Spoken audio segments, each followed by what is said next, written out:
मैं आपको बागेश्वर के सिमाली गांव की कहानी बता रहा हूं, जो आज आत्मनिर्भर बनने की राह पर आगे बढ़ रहा है। 2021 कोरोना काल में राजेंद्र कांडपाल नाम के एक युवक ने वापसी की अपने गांव में। उस गांव में लौटकर उन्होंने मत्स्य पालन का काम शुरू किया और आज कई परिवार मत्स्य पालन से जुड़कर आत्मनिर्भर बने हैं। इस गांव की कहानी आज पूरे उत्तराखंड के लिए किसी प्रेरणा से कम नहीं है।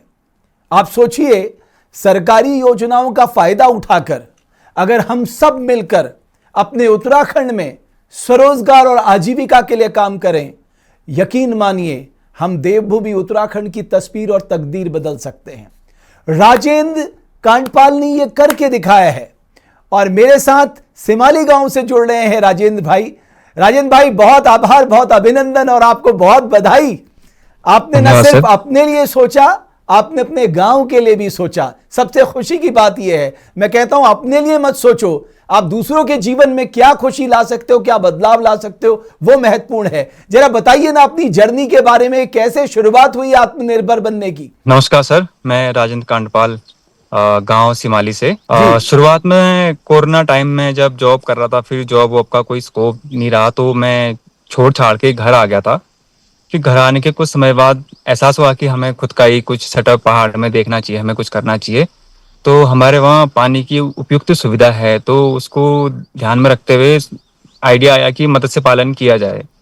तो शुरुआत में पहले एक तालाब से शुरुआत करी और हमारे जो हैं बागेश्वर मत्स्य विभाग द्वारा एक क्या कहते हैं योजना के लिए मैं एक लाभान्वित हुआ और एक तालाब से शुरुआत की। और धीरे धीरे जो है करते करते एक तालाब, दो तालाब, फिर हमने क्या कहते हैं खुद से भी तालाब बनाए, हमने कमाया। और क्या अभी काफ़ी सारे तालाब में, अभी हमारे पास 15-20 तालाब, लगभग 20 तालाब हैं हमारे पास, उसमें हम मत्स्य पालन का कार्य कर रहे हैं। तो थोड़ा बताइए ना, ये मत्स्य पालन कौन सी मछलियां आप वहां पर, कौन सी मछलियां आपके पास?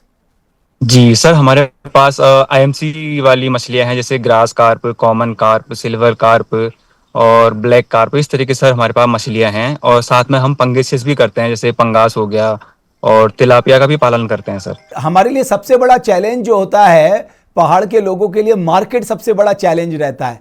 तो मार्केट की क्या स्थिति रहती है? सर शुरुआत में तो थोड़ा सा रहता ही है कि लगता ही है कि कैसे हम सेल करें, लेकिन धीरे धीरे जब हम घूमते रहते हैं अपने आसपास के मार्केटों में, हम लगातार जाते हैं और फिर धीरे धीरे लोगों को भी पता चलता है सर, तो मार्केट बन जाती है। एक्चुअली हमारे यहाँ पर अभी है कि मार्केटिंग सही हो जाती है सर, हमें कहीं ज़्यादा प्रेशर नहीं रहता, कोई नुकसान नहीं हो पाता कि ऐसा कि हम बेच नहीं पा रहे हैं, हम बेच लेते हैं सर, बढ़िया बेच लेते हैं। कितना उत्पादन आप कर रहे हैं आज राजेंद्र? सर लगभग अगर सालाना उत्पादन बताऊं तो सर लगभग 15 कुंटल के आसपास उत्पादन हो जाता है सर। आपका गांव 15 क्विंटल सालाना उत्पादन कर रहा है? जी सर, तो जी बहुत सर, खुशी की बात है। इसके अलावा आप क्या करते हैं, मतलब मत्स्य पालन के अलावा भी आप कुछ करते हैं?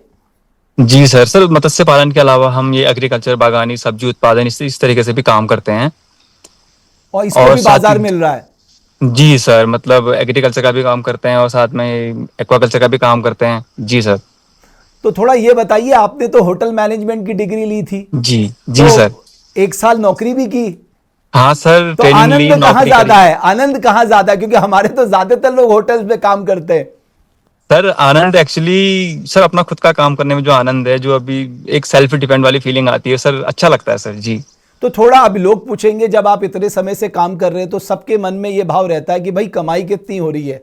थोड़ा बताइए ना कि आपके यहाँ हर परिवार सालाना कितना आय कर लेता है इस सर सालाना लगभग हर परिवार 4 से 5 लाख रुपए आय कर लेता है सर, केवल मत्स्य पालन से?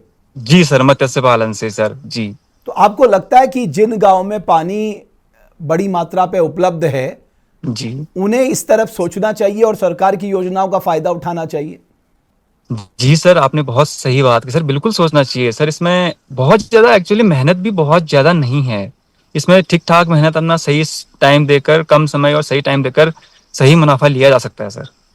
तो अभी तो मैं देख रहा हूं आप आनंद में, बिल्कुल प्राकृतिक छटा में बैठ के मेरे साथ बात कर रहे हैं, मुझे देखना आपको बड़ा अच्छा लग रहा है। तो राजेंद्र, मैं आपसे एक निवेदन करना चाहता हूं और मैं सर हर उत्तराखंडी से कहता हूं कि आपको इस आत्मनिर्भर गांव की कहानी को दूसरे लोगों तक भी पहुंचाना है। दूसरे गांव के लोगों को भी हमें यह संदेश देना है कि आपके गांव में पानी है, आप इस मॉडल को अपनाइए, हमारा गांव आत्मनिर्भर बनाए, अपने गांव को आत्मनिर्भर बनाइए। मैं चाहता हूं इस पे आपका सहयोग जरूर मिले। जी सर। तो मैं चाहता हूं आप लोगों से बात करें, अपने युवा साथियों को कन्विंस करें कि भाई आप भी शुरुआत करिए। जी सर, हम सब युवा ही कर रहे हैं अभी, सब हमारे भाई लोग ही हैं। मेरे जो भैया करते हैं, भैया भाई साहब हैं, वो भी एचएम वाले हैं।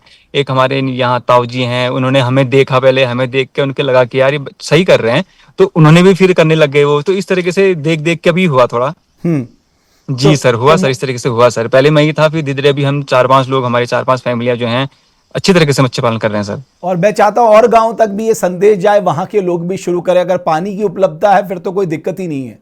जी अगर सर मेन जो है वो पानी की उपलब्धता ही है, अगर वो है तो फिर तो सही है, फिर सर फिर तो हो सकता है, हो ही जाएगा। तो इतने दिन गांव में रह के आपके मन में आया कि हम उत्तराखंड के गांव को फिर से कैसे आबाद कर सकते हैं? सर उत्तराखंड के गांवों को आबाद करने का तो एक मत्स्य पालन भी बेहतरीन एक वो रोजगार सर, इस तरीके से ये भी सोचना भी सही हो सकता है सर।